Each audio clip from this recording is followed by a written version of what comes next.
So last Friday, NASCAR Heat 3 launched on Steam, Xbox One, and PS4. After playing it all weekend, here is my review. But before we get started, if you guys could hit that subscribe button down below to help me grow the channel and so you can get notified for when I upload new videos, that would be awesome. Also, please feel free to check out my Let's Play series of NASCAR Heat 3 on my channel. So NASCAR Heat 3 is the newest racing game from Monster Games, published by 704 Games. It's a sequel to NASCAR Heat 2, and is the great-great-grandchild of the original NASCAR Heat from 2000, which I played a lot of way back when I was probably like, I don't know, 5. Anyways, this is the official NASCAR game, and it includes all the tracks, cars, and drivers of the 2018 season. So first up, I'm going to give my impressions that I got from playing the game. Right out of the box, the game requires some adjustment, at least if you're using a racing wheel like me. All of my buttons had to be remapped, because A was technically X, and it was a whole weird thing to try to control the game. So I had to reset all of that stuff. The handling and physics take a bit to get used to, but this is okay because that's how most racing games are. None of them are the same, and they all have different quirks to their handling system, especially when you use a racing wheel.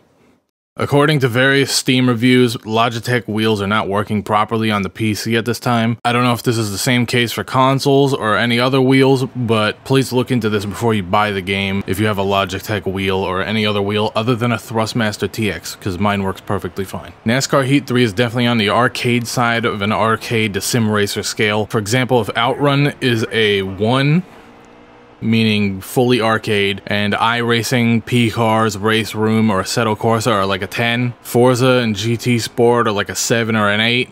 This is probably a 5 or a 6. Keep in mind, this is not my rating of the game. This is just a score to determine what type of racing game it is, or like what it feels like. Now, after setting up my wheel and everything, the first thing I noticed was that the UI is very simple, straightforward, which is nice. Nothing's like hidden away in menus, like everything's pretty easy to get to within like a step or two of clicking on a certain menu. And it looks very good as well. And I love the mix of in-game clips and real footage for the background. It makes the game feel like way more official. It's also a lot of fun to be able to race with the bigger packs that come with NASCAR rather than other racing games that have like 12 to 16 at most. A big complaint from NASCAR Heat 2 is that yellow flags didn't have a replay to show the crash. Sadly, yellow flags still do not have a replay, and you can't manually control the car during the starts until it turns green, or under caution, or pulling into the pits. I would have loved to see a formation lap system and a manual caution and pit stop system, just to add a little realism.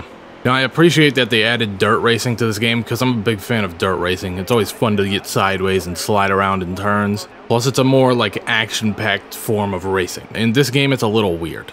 There's no oversteer feel in dirt. No matter how hard you throw the car, it'll understeer and try to go high. You could try to tune it out, and it helps a little bit to tune it, but at the end of the day, you still don't have to countersteer, and you're mostly just turning left. Where in dirt, normally you would have to countersteer because you'd be getting sideways. It's almost as if the dirt cars share the same physics as the regular asphalt cars.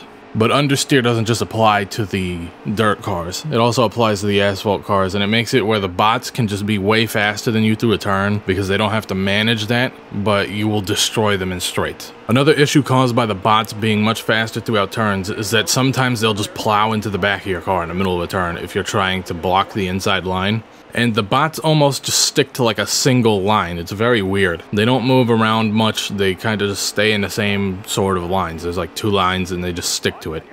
They don't really react to you being there. Another big complaint I have about this game is the audio. Cars sound very weird to me. They don't sound like the real life counterparts. They're just, I don't know. I can't really describe how it is. It's just a very like plasticky and flat sound. Then once you switch to an interior cam, the audio from the engine seems to be panned more towards one side of your headphones than the other, and like wind and crowd noises will be on the other side.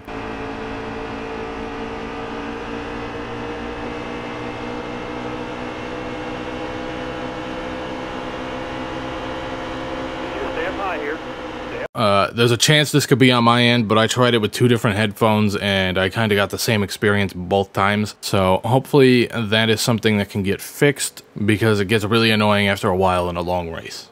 Speaking of interior cam, I know a lot of people like to run smaller field of views in other racing games, especially with sim rigs. This game has a pretty wide field of view, which I would like to change, but there's no option. At least not one that I could find. Perhaps you have to edit a file somewhere or something, but it should just be in the menu. I've increased the input feedback on my wheel all the way, and it's still too light for my preferences. This may be something on my end because I've been tweaking settings for iRacing and other racing games, but all of those games are way heavier than this one, with the same settings. The last thing that bothers me is you cannot access the settings while in the game from the pits or the pause menu. You need to back all the way out to the main menu of the game to change anything, and it's just kind of a hassle.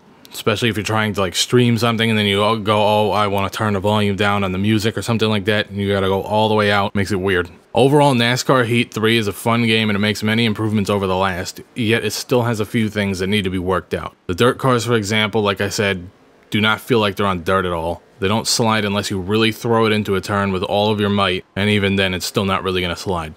The bots are either too easy or too difficult, and it's hard to find the right setting for them. Understeer is a bit too easy to find and it's very dramatic. Going into a turn slightly too fast will result in a 180-mile-an-hour missile pointed straight at the wall. The AI are very determined to stick to a specific line, so determined that they'll actually push you out of the way sometimes. As far as graphics go, the graphics are pretty good, but they're not great. I was playing in 1080p max settings and it looked alright. I switched up to 4K on my 4K monitor, and I had to play that at medium settings due to my graphics situation. And it sharpened up the game a lot. And overall, there aren't many graphics options, so you can't really change settings beyond low, medium, high, or custom. And as far as extra settings go, there's anti-aliasing, bloom, and shadow quality, and that's it. Now for content, this game has a good amount of content for the $50 price point. You get everything that you would expect from a 2018 NASCAR game. All of the cars, all of the tracks from the current Monster Energy, Xfinity, Camping World Truck Series, and the Extreme Dirt Tour, which is fictional. There's actually a story to this game as well, or at least a character progression system. You start off in dirt by taking hot seats to get rides and eventually earning a spot on a team or creating your own team, and ranking up through each series. There's also multiplayer, which I personally have not played yet. I couldn't find a game when I looked on PC,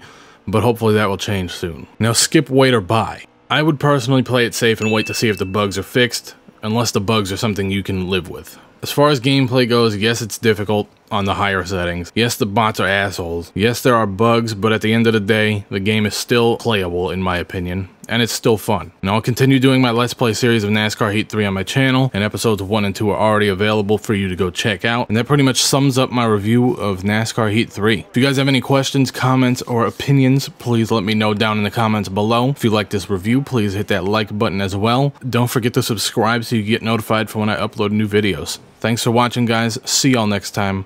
Peace.